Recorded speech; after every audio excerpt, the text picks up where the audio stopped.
Muy buenas tardes, doctor. Es un gusto para mí presentarle mi proyecto de investigación por medio de unas diapositivas, destacando lo más relevante de todo el documento. Para mí es grato culminar esta etapa de aprendizaje que es el doctorado. Mi proyecto de investigación lo denominé Método de Singapur con alumnos invisibles de segundo grado de secundaria en la asignatura de matemáticas, una experiencia didáctica en la telesecundaria número 1124 Moisés Sáenz Garza de la comunidad Punta Brava segunda sección, situado en el municipio de Salto de Agua, Chiapas. Este proyecto de investigación está dividido en 4 capítulos. El primero es el problema de investigación, cuyos elementos principales son el planteamiento del problema, preguntas de investigación, objetivos, justificación y delimitación de la investigación. Como primero es el planteamiento del problema. En dicho planteamiento del problema surge de acuerdo a un diagnóstico que realizo en la institución, principalmente en el grado que se me había asignado, ya que por situaciones de cambio de trabajo, de centro de trabajo, llego como nuevo a dicha institución. Durante el diagnóstico que aplico al grupo, me doy cuenta que la enseñanza en específico de las matemáticas era de manera tradicional, es decir, que el maestro explica y el alumno, de acuerdo a la explicación, realiza sus actividades. Sin embargo, no había oportunidad de que el alumno pudiera desarrollar sus habilidades o crear o fundamentar habilidades que le permitieran al alumno resolver situaciones matemáticas de manera autónoma. Entonces ahí es donde surge el problema. ¿Por qué? Porque al ver el diagnóstico y al iniciar mis clases me doy cuenta que existen alumnos invisibles, es decir, 5 alumnos los cuales no les llama la atención la clase, se mantienen ausentes tanto en participación, tanto en la realización de las actividades, tanto en rendimiento académico en esta asignatura. Entonces ahí es donde surge el planteamiento del problema. Después vienen las preguntas de investigación. Yo me planteé 3 preguntas de investigación. El primero, ¿cuáles fueron las clases de matemáticas en las primeras semanas del ciclo escolar 2019-2020? ¿Sale? Para ver cómo eran las primeras clases. Después hago la segunda pregunta, ¿cómo está conformada la estrategia de intervención didáctica que se implementará en la clase? Y como último, ¿cuáles son los resultados al implementar la estrategia de intervención didáctica? Estas 3 preguntas me ayudaron a poder generalizar mi investigación. Los objetivos. El primer objetivo, que es el general, es descubrir la funcionalidad del método de Singapur en las clases de matemáticas para favorecer el rendimiento escolar de los alumnos invisibles. En específicos está diseñar secuencias didácticas que permitan aprendizajes significativos a través de lo concreto, pictórico y abstracto. La justificación. Dentro de toda mi justificación en el documento, sustraje este párrafo que me parece el elemental para decir por qué. Los beneficios principales de esta propuesta son a lo que consideré como invisibles, ya que son todos aquellos alumnos que en la clase son ignorados, los que quedan fuera, no se identifican con el estilo de enseñanza, se aburren, no participan, permanecen ausentes y no muestran interés en la clase. Es por ello que surge la necesidad del porqué de una investigación dentro de este grupo. La delimitación de la investigación. En la espacial quiere decir que es específicamente durante el ciclo escolar 2019-2020, que fue el anterior, y especialmente en este grupo que es de la telesecundaria 1124. Temporal, durante estos meses que estuvimos trabajando. La metodológica, que es el paradigma. Dicho paradigma empleé lo que es el hermenéutico, el método usé el descriptivo, el tipo de investigación fue de manera de observar, y la técnica de investigación fue la entrevista y la observación. ¿Sale? La segunda parte de este documento es el marco teórico. Dentro de este marco teórico entran los antecedentes de la investigación, el marco conceptual y las bases teóricas. En antecedentes de la investigación son tres que resaltan más, que hablan acerca del método de Singapur o que se relacionan con las etapas de Brunner. La primera investigación fue del autor Raiza Franco en 2016, quien elaboró un proceso de investigación nombrado diseño de un taller basado en la teoría de representaciones de Brunner. Las representaciones de Brunner son específicamente el concreto, pictórico y abstracto, que voy a explicar más adelante. El segundo trabajo que también se relaciona con lo que yo estaba buscando es el del autor Carrillo Hernández en el 2017, quien realizó una investigación titulada Descubriendo matemáticas con fractales en secundaria, un estudio aplicando el currículum en espiral de Brunner.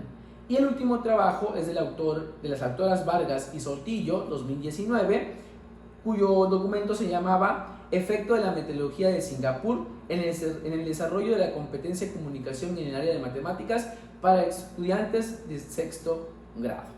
Entonces, esos documentos me ayudaron a entender la importancia y de qué manera beneficiaba el método de Singapur, o relacionado también con las etapas de Brunner.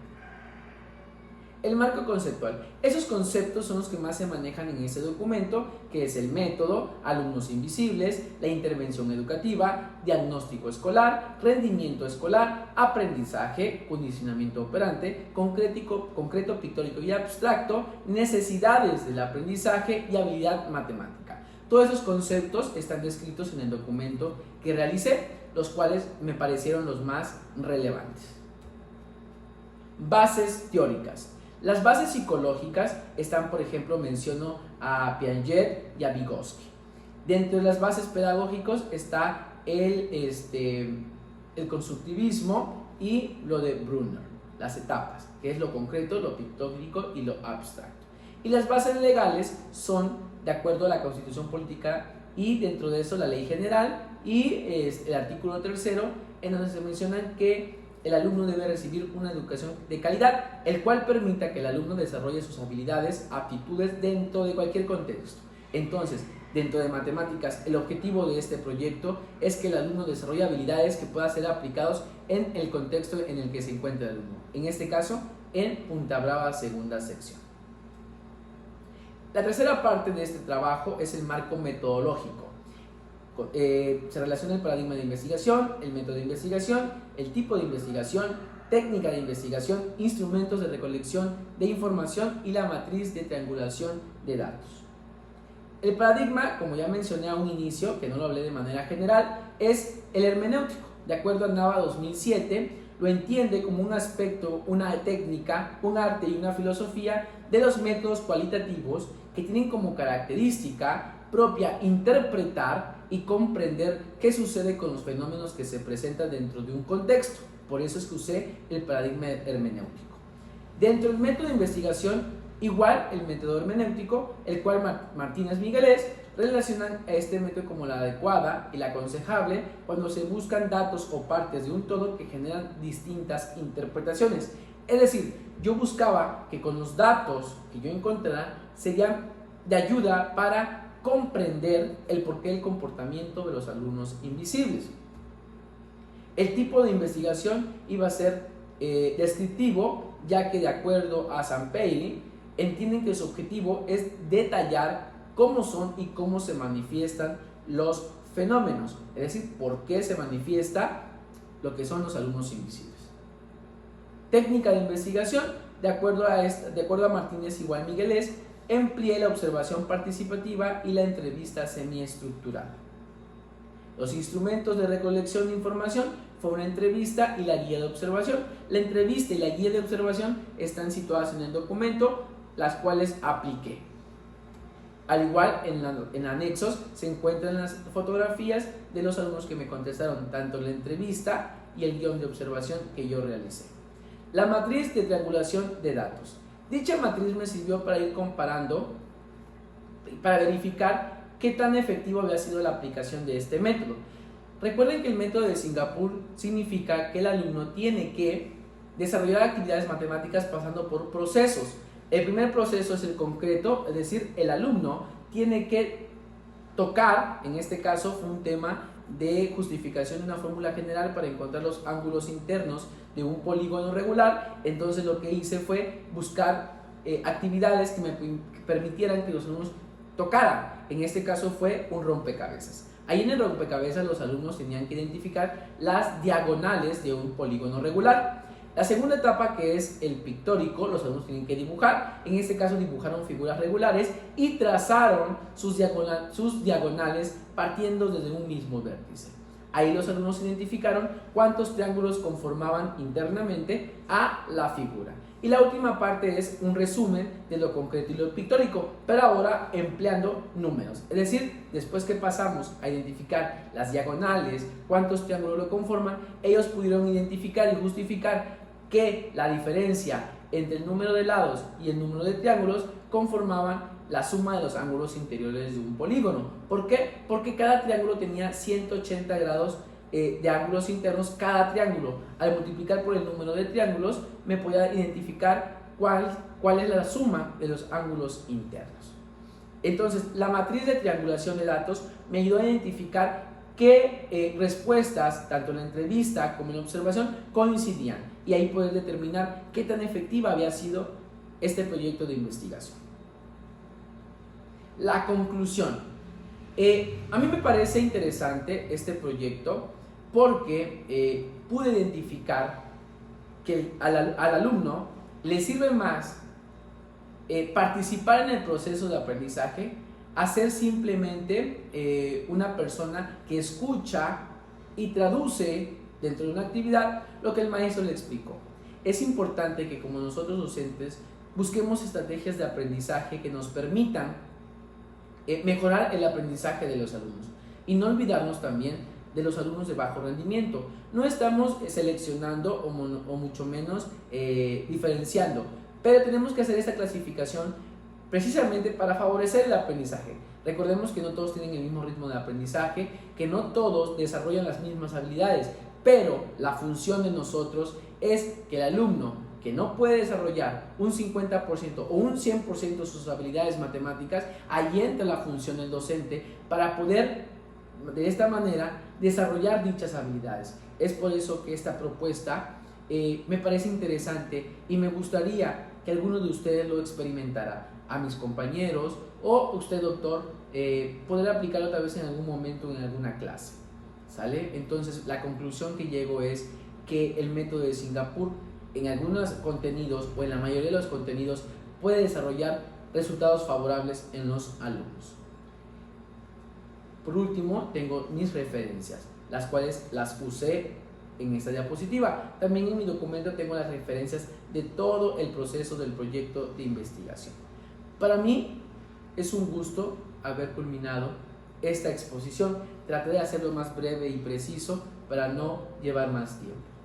Antes de finalizar, doctor, le agradezco por todo el aprendizaje que usted nos efectuó durante esos procesos de clases. Recuerdo que en la primera clase yo me di cuenta que usted era un maestro el cual le gustaba trabajar, pues siempre nos mostró interés, tanto que en revisar los documentos fue importante. ¿Sale? Usted nos daba las indicaciones, nos corregía, y eso es de mucha ayuda en esos procesos de aprendizaje, tanto en maestría y educación. Pues así verdaderamente identificamos qué docente es el que realmente analiza los trabajos o verifica qué tal están los documentos que se les entrega. Doctor, espero que durante el marchar de la vida podamos volver a coincidir y que usted con su conocimiento pueda nutrirnos más de aprendizajes. Por mí es todo, doctor. Le agradezco mucho. Muchas gracias.